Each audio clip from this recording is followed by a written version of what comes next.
Hey everyone, RobloxDev here, and today I'm going to be showing you how to scale GUIs so it doesn't look all weird on mobile.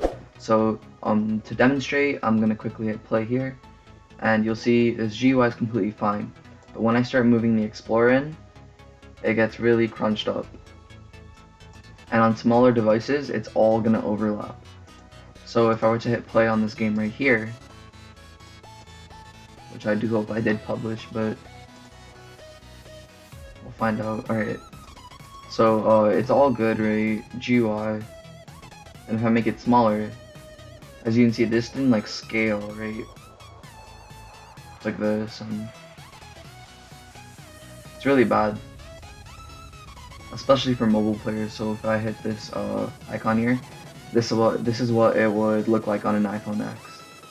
So to fix this, what we do is we go to the description of this video, and you'll see a plugin called Auto Scale Lite, and you're just gonna install that. And these two buttons right here, unit conversion, you're gonna click on, and then add constraint, don't click on yet. So another plugin that's handy is Explorer folds. So never use the collapse, it like deletes stuff, and it's annoying like that. So just use expand on it.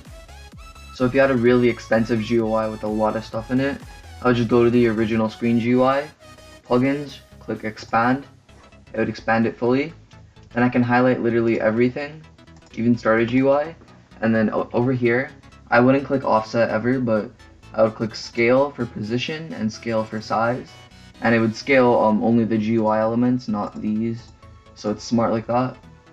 And then after that, just don't unhighlight it yet, keep it highlighted, click plugins, and add constraint right here. You're just gonna click on it, and it's just gonna go through and add constraint to everything.